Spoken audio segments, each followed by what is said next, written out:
Hi YouTube, this is RobbleNuts1 here, and I'm here to do a review for Godzilla.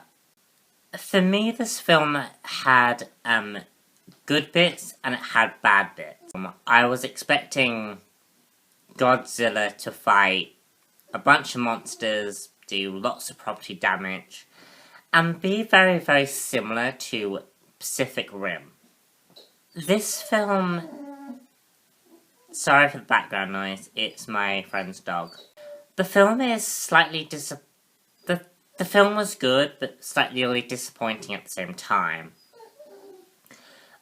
One of the strengths of the film was Bryan Cranston.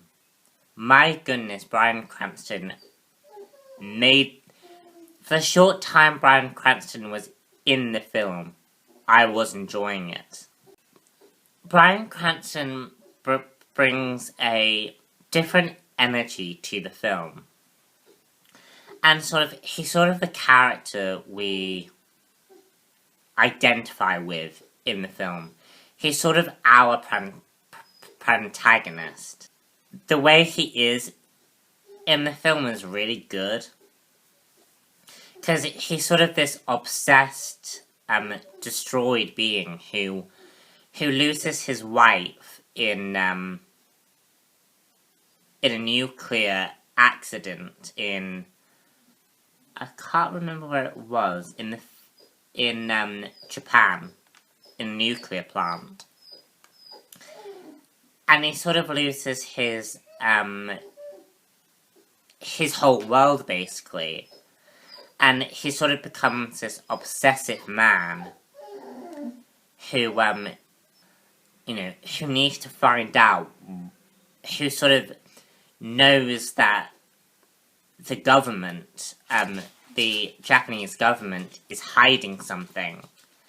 And what they're hiding actually really surprised me. Because it wasn't Godzilla, it was the other monster in the film. And I kind of liked that because they didn't go with the most obvious thing in the film. I didn't like the fact that they killed Bryan Cranston, because once Bryan Cranston sort of died, the film just got slightly... The film's tone sort of changed, and not in a good way.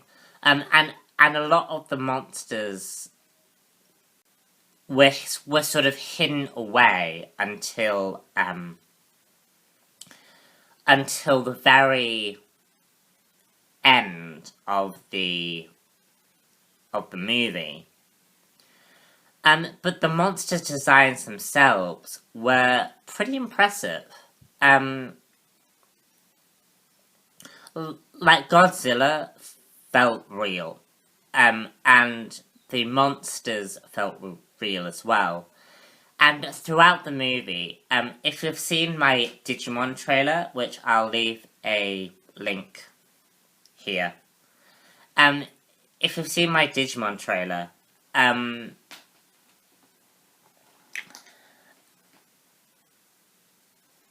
it sort of felt like that in the movie. And I really liked that. If ever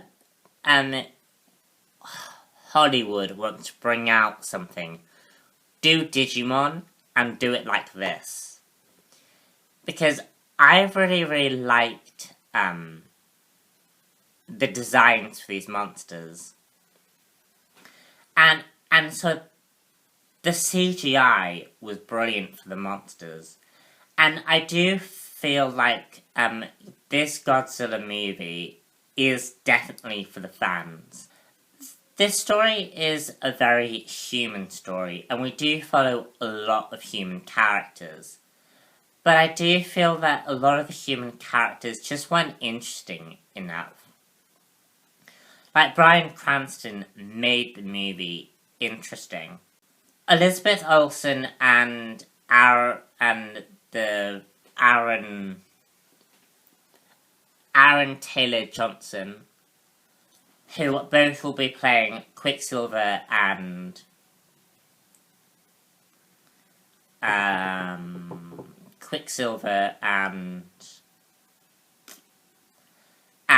Scarlet Witch, were a little dull. I was very, very disappointed with these two characters. Because there just wasn't enough interest. And I think, where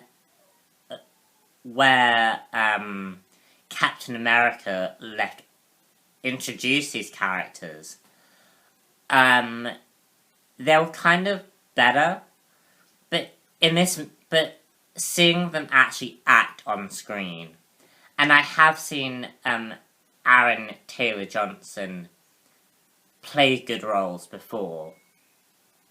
Like, he's played Kick-Ass, and he was better in that movie. So I definitely think it's the writing in this movie that ultimately is what failed. Because the visual effects are amazing, but the story was just really boring. So that is my end of the review. Sorry it's a bit scattered and you had to hear the dog. I have no control over that, unfortunately. So it happens. But he is a darn good dog.